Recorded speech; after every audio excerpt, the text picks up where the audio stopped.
hoy cerramos con esta saga que era de por qué Dios quiso, con el tema de vivir para la gloria de Dios. Porque una cosa es conocer a Cristo y la otra cosa es darle seguimiento y llevar una vida digna de gloria para Cristo. Y los que me conocen, yo voy directo. Yo, no digo indirectas ni nada. Si veo que tienes un moco, te voy a decir que tienes un moco. Entonces, de misma manera, vamos a iniciar directos con el tema, que es, pues, obviamente vivir por la gloria de Cristo. Por el primer versículo, Juan 3:16. Porque de tal manera amó Dios al mundo, que ha dado su Hijo unigénito, para que todo aquel que en Él cree no se pierda, mas tenga vida eterna. Gracias. Creo que es un versículo que todo el mundo conocemos. Cuando llegamos a la iglesia es el primero que nos memorizamos, es el primero que nos dicen, muchos lo tienen en su biografía de Instagram y todo, pero creo que nos hemos acostumbrado a ese versículo. Creo que incluso lo hemos dejado de lado y hemos olvidado el trasfondo, la profundidad y el poder que tiene ese versículo. Juan 3:16. ¿Y por qué lo he escogido este versículo para iniciar este tema? Y que literalmente toda la prédica de hoy se va a tratar de este versículo. Pues más que nada porque Juan 3:16 es el evangelio de Jesús. Es lo que Jesús vino a hacer a la tierra. Es literalmente su vida y por lo que hoy nuestros fundamentos de fe, por lo que vivimos. Y es uno de los pilares gigantes en la iglesia. Por Juan 3:16 otra vez. Porque de tal manera amó Dios al mundo, que dio a su Hijo unigénito, para que todo aquel que crea en Él no se pierda, mas tenga vida eterna. Y ahora, conocemos a muchos personajes en la Biblia, muchos personajes, discípulos, mártires, gente famosa, que tienen su propio libro, que viven una vida para Dios, viven una vida entregada a Dios, se desgastan por Dios, incluso dan su vida por Dios, mueren a causa de Cristo. Pero yo me pongo a pensar, ¿por qué?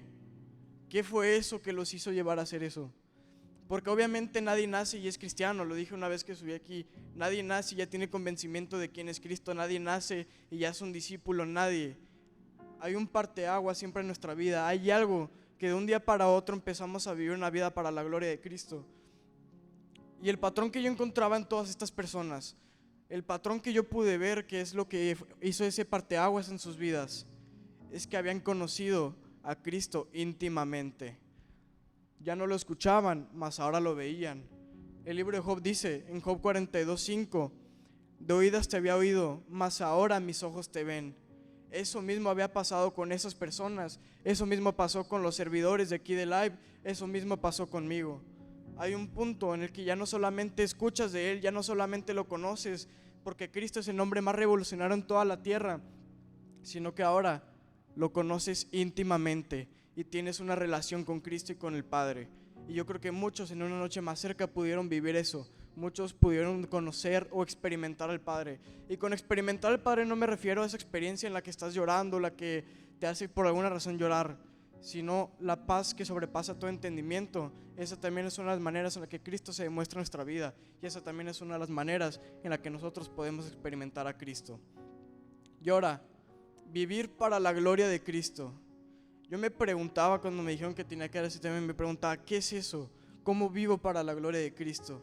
¿En qué aspecto puedo hacer yo para vivir para la gloria de Cristo? Y leyendo la palabra, me di cuenta que la respuesta era muy sencilla. Y para mí vivir para la gloria de Cristo significa centrar cada aspecto de nuestras vidas donde Cristo sea el centro. Cada acción, cada palabra, cada amistad, que todo lo que hagamos, Cristo sea el centro. Pablo lo dice en alguna de sus cartas, no sé cuál, que si haces algo que sea para la gloria de Cristo, que si conoces a alguien que sea para la gloria de Cristo, que si hablas de esto, que se hables para la gloria de Cristo. Y eso para mí es vivir para la gloria de Cristo. Y ahora, Romanos 1:16 dice, no me avergüenzo del evangelio, pues es poder. ¿Sí lo tienen ahí? Sí. Porque no me avergüenzo del evangelio, porque es poder de Dios para salvar a todo aquel que cree, al judío primeramente y también al griego. Nos especificaba muy fácil que a través del evangelio de Jesús es la manera en la que Dios se presentaba en nuestras vidas y es la forma que Él utilizaba para que todo aquel que creyera en Él ya no tuviera una muerte eterna, ya no estuviera muerto, sino ahora tendría una vida y un propósito para lo eterno y para lo celestial. Y ahora, ¿qué es el evangelio? porque he decidido que el tema de hoy, que la plática de hoy, hable acerca del Evangelio. Y es muy fácil, porque conocer íntimamente a Jesús, conocer lo que Él hizo, conocer quién es, conocer por qué tuvo que venir, transforma la vida de las personas. Y conocer a Cristo me lleva a vivir una vida para la gloria de Dios. Y por eso hoy vamos a hablar acerca del Evangelio. Y algunos estuvieron en mi taller de una noche más cerca, que hablamos sobre el Evangelio literal, y les platiqué un poco acerca del Evangelio. Y va a ser algo parecido, pero al final voy a cambiarlo un poco. Y es que todos conocemos la misma historia, que Dios creó los cielos y la tierra, que Dios hizo todo y todo era bueno en 7 días. Pero en Génesis 1:27 vemos que dice: y creó Dios al hombre a su imagen, a imagen de Dios los creó, varón y hembra los creó. Dios creó a Adán y Eva y los creó para que gobernaran sobre cada criatura que estaba en la tierra y para que cumplieran los propósitos del Padre aquí en la tierra. Y había una relación divina con Cristo, había una relación, con Dios, había una relación divina. No creo que como la Santa Trinidad, pero nosotros podíamos convivir así cara a cara, estar con Dios. Y Dios, al momento de darles la tierra, de darles el jardín del Edén, les dice: todo esto de aquí, todo es para ustedes. Los amo tanto que les entrego toda esta tierra para ustedes. Pero hay una sola regla, una sola, y es que de ese árbol que está ahí, ustedes no comerán. Y entonces está todo bien, pasan los días, le están poniendo el nombre de los animalitos, y llega una serpiente, la mugre serpiente. Llega Satanás en forma de una serpiente y llega con Eva y le dice: ¿es cierto que no pueden comer de los frutos de este huerto? A lo que Eva le responde: no, sí podemos comer, solamente hay uno del cual no podemos comer, y es ese árbol de allá.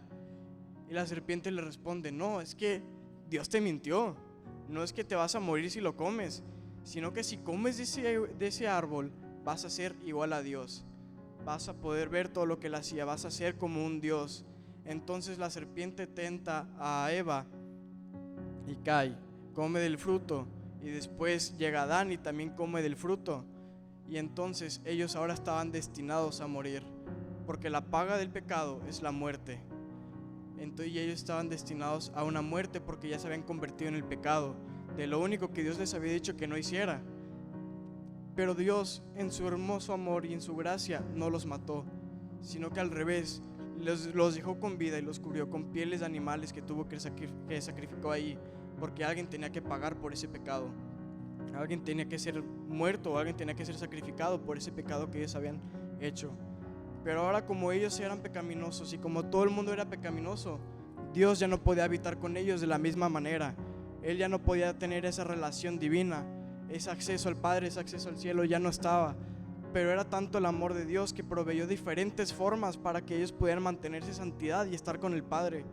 Proveyó muchísimas maneras. En todo el Antiguo Testamento vemos como los humanos la riegan, Dios los perdona y les provee otra cosa. La riegan otra vez, Dios les provee otra cosa. La riegan otra vez y les provee varias cosas. Y una de las formas en las que Dios les dice que a través de eso se iban a mantener santos es que les dice que tendrían que sacrificar a un animal. Y dependiendo del pecado era el animal. Yo me imagino que si matabas a alguien o hacías algo muy malo, tenías que sacrificar a un toro o algo así. O si robabas 20 pesos o ofendías a alguien, era una paloma chiquita. Pero hoy vamos a tomar el mismo ejemplo que tomé en el taller, y es el cordero. Entonces, cuando esta persona pecaba, tenía que llevar y hacer una ceremonia con ese animal. Llegaban al templo y la ceremonia era que a través de que el pecador, el culpable, pusiera sus manos en la cabeza del cordero, iban a orar. Y en el momento en el que estuviera orando, todos los pecados de ese hombre eran transferidos a ese cordero. Y no podía ser un cordero cualquiera, no podía ser un animal cualquiera. Tenía que ser un cordero sin mancha, un cordero sin enfermedad, un cordero. Tenía que ser perfecto el animal que iba a ser sacrificado, porque si no, se contaba como un sacrificio impuro, como un sacrificio sucio. Y mientras oraba y los pecados eran transferidos a esa persona, al animal, ahora tenía que matar al animal. Y en el momento en el que el corderito era sacrificado, todos los pecados del hombre eran perdonados. La deuda del hombre había sido saldada. La deuda que tenía con Dios, eso que lo condenaba y que lo ataba al pecado y a la muerte eterna, había sido saldada a través de esos sacrificios. Pero se siguió llenando aún más de pecado el mundo, y era más grande y más feo, que ya ningún animal podía resistir, ya ningún animal era digno de pagar la ira que Dios tenía, nadie podía. Pero de tal manera amó Dios al mundo que entregó a su único hijo. Y entonces Jesús vino aquí y vivió como un ser perfecto, como un ser sin mancha, un ser divino, y nos enseñó cómo vivir y nos enseñó de qué manera vivir. Predicaba, y aún así predicaba también con el ejemplo, pero Él venía con un propósito. Él venía a pagar la deuda que nosotros teníamos con Cristo de una vez por todas. Y mientras Jesús iba caminando con la cruz, desfigurado, sangrado, adolorido, irreconocible, todos los pecados del mundo, pero no solamente los que se están cometiendo, sino los que habían sido cometidos y los que habían de cometerse, estaban siendo transferidos a Jesús. El ser divino y hermoso sin mancha, que ahorita decía Luisfer, que dice en Apocalipsis, ese ser de pelo blanco con ojos de fuego y todo eso, se estaba convirtiendo en el pecado, se estaba convirtiendo en lo horrible, y ahora Él tenía que morir, porque fue tanto su amor que se entregó por nosotros. Dios no permitió que nadie se entregara más que Él mismo. Entonces Él se entrega con forma de sacrificio, y el momento en el que Cristo es clavado en la cruz, el momento en el que Cristo muere en la cruz por nosotros, nosotros somos justificados ante el Padre, somos redimidos ante Jesús. Las puertas del cielo son abiertas una vez más a nosotros, para que todo aquel que crea en Él no se pierda y ahora tenga una vida eterna. Y ahora, al comprender esto, me sentía muy vacío, me sentía horrible, me sentía desnudo, al igual que Adán y Eva en el momento en el que pecaron, que se sintieron desnudos, que sintieron que estaban horribles y tenían una vergüenza gigante en su corazón. Pero Cristo los cubrió con pieles, y yo también sentía una desnudez en mi vida. Sentí que no me merecía eso que Dios había hecho por mí. Sentí que no era digno yo de recibir ese perdón, de esa gracia, porque es como que era muy bueno que no me lo podía creer. Es como cuando te ofrecen una mega oferta, no sé, un vikingo del Oxxo o algo así, de que te lo están regalando. Era muy bueno, no me lo podía creer, y se me estaba regalando a mí, se me estaba ofreciendo totalmente gratis. Lo único que tenía que hacer era disponer mi fe en Jesús. Y de la misma manera que a todos los personajes de la Biblia, a todos los que dijimos, los discípulos, los mártires, los grandes que conocemos, los servidores de esta iglesia, e incluso yo, de la misma manera que Cristo se les fue revelados, de la misma manera que comprendieron el infinito valor de conocer a Cristo, de la misma manera se les quiere revelar a ustedes. Pero eso es a lo que vamos, a lo siguiente, porque no basta con que se te revele, no basta con que lo experimentes. Cristo exige discípulos, no exige conocedores, no exige fanáticos, no exige el 50%, exige todo de ti. Y déjenme decirles algo, el seguir a Jesús es hermoso, es muy hermoso. No me arrepiento desde hace 10 meses que decidí entregarle mi vida a Cristo, no me arrepiento nada. He tenido altas y subidas, he tenido bajadas, he tenido muchos problemas, he tenido emociones. Y claro que es difícil, es muy difícil, porque seguir a Cristo es confrontante. Seguir a Cristo te va a sacar de tu zona de confort, te va a hacer que mueras a ti mismo todos los días, va a hacer que seas muerto completamente. No por algo Pablo dice en Gálatas 2:20, mi antiguo yo ha sido crucificado porque ahora Cristo vive en mí. Porque Pablo entendió que él debía de morir por completo para que Cristo viviera en él, y ahora ya no viviera por sus caminos, sus propósitos ni su voluntad terrenal, sino que ahora empezara a vivir por una vida gloriosa y con unos propósitos para lo eterno, para lo cual había sido predestinado incluso antes de su creación. Es lo mismo que nosotros hayamos comprendido. Y ahora, después de esto, después de comprender el infinito valor de conocer a Cristo, como les digo, era una deuda tan grande que no sabía qué hacer, no sabía cómo pagarle a Cristo, no sabía qué seguía, pero una cosa estaba segura, que lo único que alcanzaba para redimir lo que el Padre había hecho por mí, o para pagarle, era con mi vida entera. Pablo dice en Filipenses 3, del 7 a 10, pero cuantas cosas eran para mí ganancia, las he estimado como pérdida por amor de Cristo.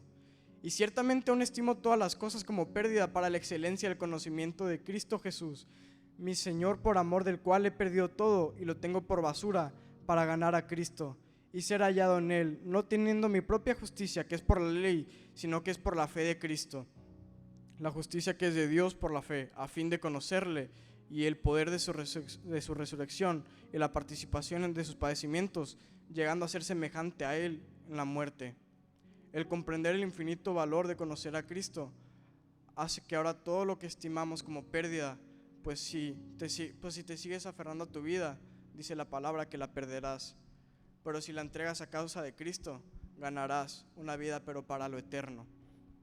El mensaje de hoy era muy corto, todavía me queda, pero porque sinceramente creo que si los tengo hablando más de 20 minutos los voy a perder.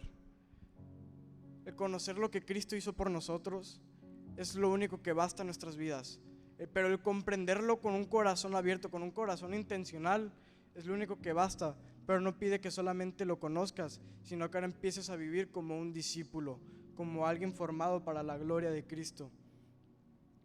Y ahora muchas veces nosotros llegamos a la iglesia esperando recibir nada más.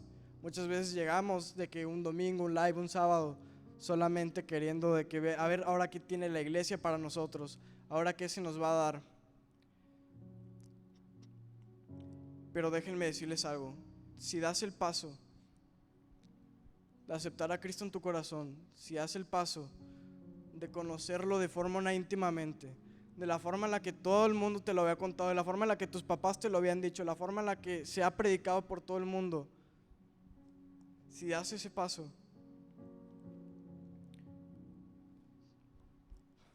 perdón, es que me pongo sentimental con esto, que vamos a comprender que muchas personas tienen llamados, hay pastores, hay evangelistas, hay profetas, hay de todo. Y muchas veces pensamos en solamente venir a recibir de lo que esas personas tienen para nosotros. Pero Cristo, al igual que quiere discípulos, ha hecho un llamado para toda la iglesia, para todos los discípulos y para todos sus hijos. Y es que todo aquel que decida seguirle a Él, todo aquel que le abra las puertas de su corazón, tiene ahora el llamado de hacer iglesia en cualquier lado que vayas. Yo les enseñaba en mi taller la importancia de seguir a Cristo, la importancia de predicar el evangelio. Pero lo que no les dije es que nosotros no solamente somos evangelistas en campos misioneros de África, no somos misioneros en cualquier otro lado. Tú eres misionero 24/7. El momento en el que tú conoces la verdad, el momento en que tú sabes lo que Cristo hizo por ti, ahora tienes el poder y la capacidad de que ese mensaje que se ha sido transmitido a ti, que se te ha sido revelado a ti, puedes decírselo a todo el mundo. Eres evangelista en tu universidad, en tu casa, en tu iglesia y en todo eso. Hicimos una actividad donde entre nosotros mismos nos compartimos, entre nosotros mismos oramos unos por otros y nos dimos cuenta de la necesidad que había incluso en la iglesia. Entonces sí los invito a no venir con una mentalidad de a ver ahora qué hay que recibir, sino también formar parte de las obras eternas de Cristo, de aquel que se nos ha dicho a nosotros, y también ser parte de su iglesia. Y ya para cerrar, les dije que seguir a Cristo es difícil, es muy confrontante, pero hay una historia en la Biblia que hasta el día de hoy me ha sido de mucha bendición y la he podido atesorar demasiado. Y es que en Josué 1 encontramos la historia donde Moisés muere y ahora Dios le dice a Josué, ahora tú serás el que guiará al pueblo. Después de que Moisés hubiera liberado al pueblo de Egipto y los hubiera llevado por todo el desierto, le dice a Josué, tú serás aquel que llevará ese cargo. Tú serás ahora aquel que tenga la responsabilidad de llevar a las 100,000 personas o 146,000 familias, se dice que era. Y Josué, el momento de escuchar eso, se paniquea, se estresa, porque dice que sus capacidades no eran posibles, que él no podía. Si Moisés era tartamudo y él era nervioso, y se cierra. Pero la respuesta de Cristo, la respuesta de Dios, es lo que me deja la sangre fría. Y es que, mucho ojo, o sea, un pequeño paréntesis. Cuando la Biblia menciona algo más de una sola vez, en un solo capítulo, hay que ponerle mucha atención. Pero aquí Dios se lo dice 4 veces. 4 veces le dice, sé fuerte y valiente, que yo voy a estar contigo. Sé fuerte y valiente, que yo voy a estar contigo.